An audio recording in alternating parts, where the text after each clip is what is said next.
The title of this notes is Differentiability, and the essential question or outcome is, what are the implications of differentiability? So that means if you find out that a function is differentiable, what can you imply about the function?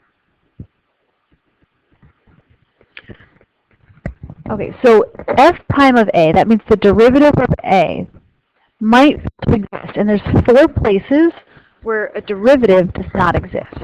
So the first is a corner, which looks like,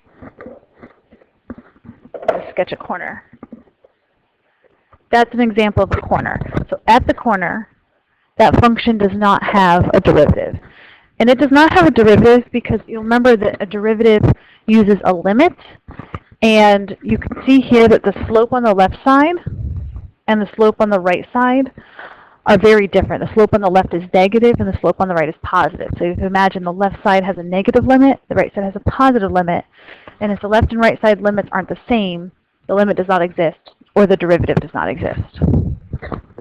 Discontinuity is also a place where you're not differentiable. So any type of discontinuity, vertical asymptote, a jump, a hole, you're not going to be differentiable at that place. A vertical tangent. So remember, a derivative is the slope of the tangent line. If we have this function here, and we were to think about all the tangent lines, here's a tangent line, here's a tangent line, here's a tangent line, and then right here, the tangent switches to be vertical. Derivative is slope, and the slope of a vertical line is undefined.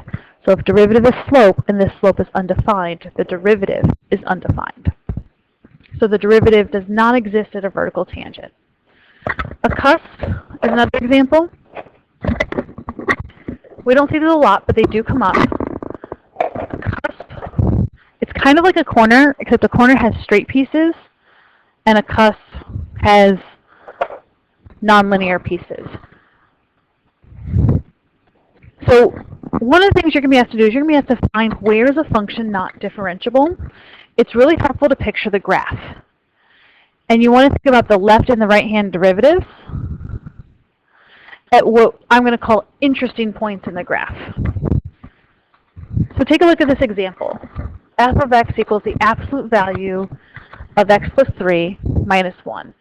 So thinking about the graph of this function, we know that this function has a vertex at -3, -1. Remember, you change the symbol of anything in parentheses. Do not change the sign of anything outside of parentheses. So if we were to graph this, I'm just going to sketch -3, -1 might be here. And the a value is positive, so this absolute value function opens up. So there's a sketch of that graph. And so I know from based on the graph of an absolute value function that it has a corner, and that this corner happens at x equals -3. So that is where this function is not differentiable. So I can test that using my definition of a derivative. I know that the definition of a derivative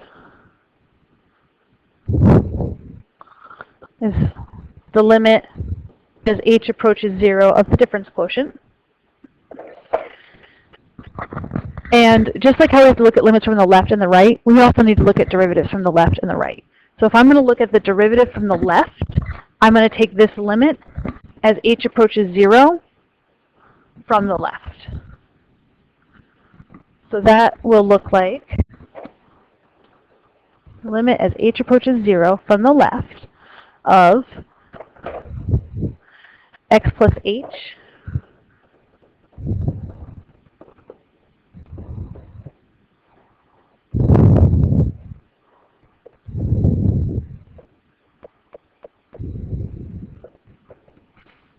I'm putting that on parentheses so that we remember to subtract.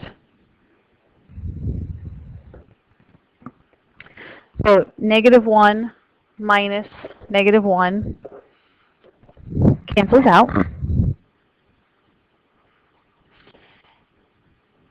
And then this absolute value thing, it's a little tricky here, but if I'm approaching 0 from the left, that means that my h values are negative. So think about this. If you have a negative value here, you have x plus 3 minus something, and then x plus 3.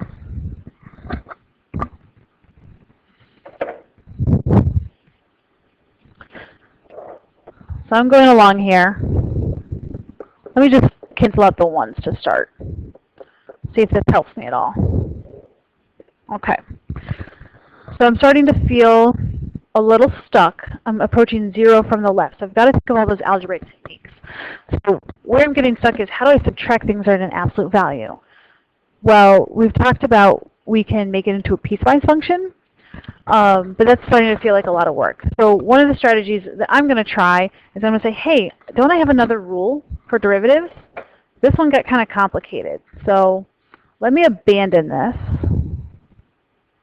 and let me try something else. So I'm going to group those together and move along. So let's try the other rule we have for a derivative. Let's see if this one is any easier to use. The alternate definition of a derivative, do it in a different color. Oh, it's not h approaches 0, it's x approaches a. And again, we're coming to the left. And a at this point is -3 because that's our interesting place.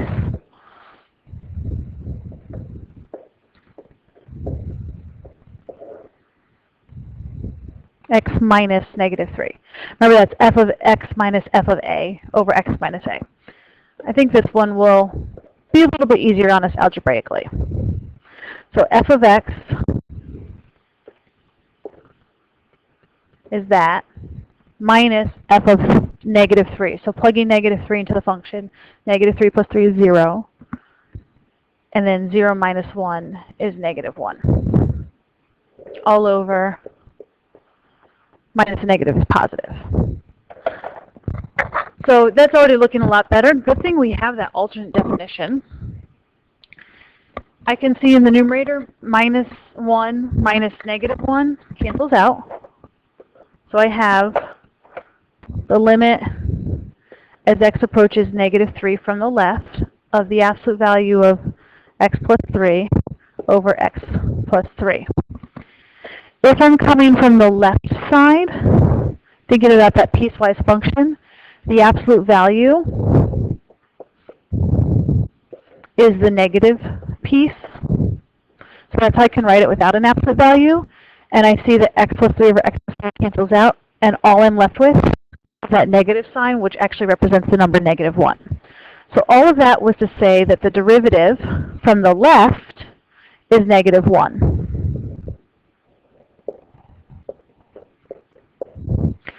Now let's compare that to the derivative from the right. So I know this rule works. So now we'll do the limit as you come from the right.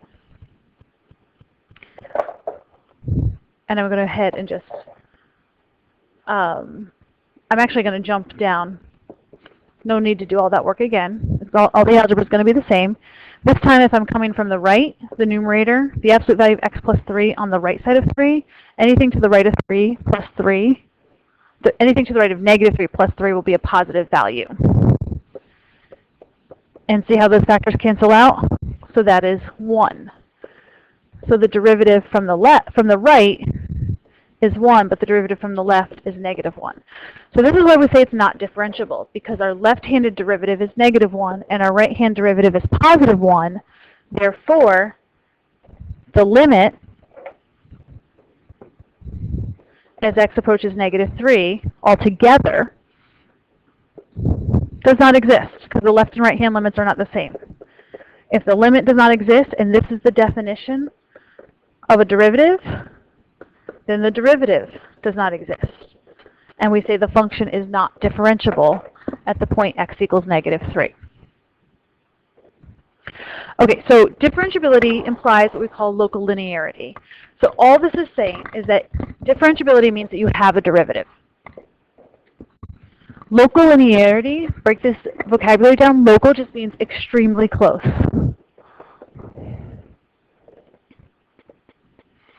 And linearity means that you look like a line. looks linear. So all that means is that if it has a derivative, you want to just zoom in over and over and over on your calculator, it would eventually look like a straight line. So I'm actually going to pull up my calculator so that you can see that. So you can put any function in here. Let me do sine x. I'm in calculus, so let me make sure my mode is in radian. And let's look at the graph. And then I just want you to zoom in over and over and over again. In fact, I'm going to take my window, and I'm just going to make it really small, from negative 0.1 to 0.1.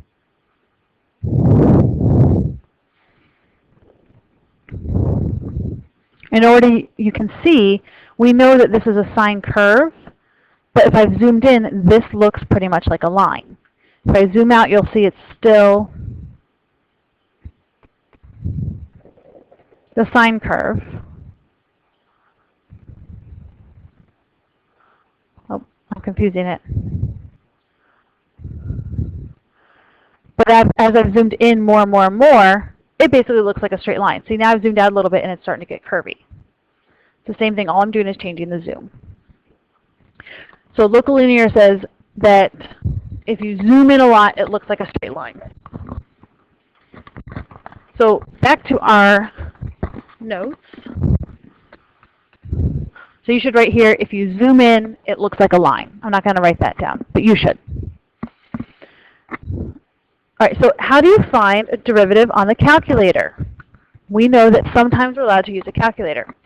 So we talked about this example in class. F of x is the function 1 over x. What is the derivative of 2? And you might remember we did that long rule, and we figured out that it's 1/4. It was negative 1/4. That was like number 1 and number 5 on the last assignment. However, the calculator will do this for us. Isn't that convenient? So let's take a look at the calculator. And what you can do is you can actually put the function into the calculator. So I'm going to call y1 1 over x. And then we're going to go to the home screen. And from your home screen, if you hit math and then scroll down, number 8 says n-deriv. That stands for the numerical derivative. If you have an 83, your screen's going to look a little bit different. But if you're using the 84, you will see this, and you might recognize this derivative notation. So we're going to take d dx. This first place, we want the variable x. Make sure you're using this button for x. And we want the derivative of the function. You have a couple options. You can type the function in, or because the function is in y1, instead of typing the function in, especially if it's a really lengthy function, you can just type y1. And you do that by going to the vars button next to clear. Vars is short for variables. And you want y variables. Y is a function. We're not going to be in parametric or polar mode for this class. And we want y1. So the first derivative of y1 when x equals 2. And there it is. It's negative 1/4. The calculator is estimating, which is why it has all this stuff, but in calculus, rounding out to 3 places, negative 0.250, which is negative 1/4. So that was much faster than all that work we did beforehand. If a function is differentiable, differentiability implies continuity. If you are differentiable, you have to be continuous. Now, the converse of that statement would go the opposite direction. If you are continuous, then you are differentiable. The converse is not true. If f is continuous, then f is differentiable. And you can abbreviate diffable. You can do that on the AP exam. This is not true. And it's not true because we have a counterexample. We saw that on the first page. The absolute value function is a continuous function. However, it is not a differentiable function because, like we saw earlier, there is no derivative at a corner because the left-hand slope and the right-hand slope are not approaching the same value. All right, the very last thing, I know this is a little long, intermediate value theorem comes back. intermediate value theorem works for derivatives. So if you have a function on a closed interval from a to b, and you can find the derivatives of f and a of f, excuse me, the derivative of a and the derivative at b, then from a to b, the derivative of the function must hit every value between those two.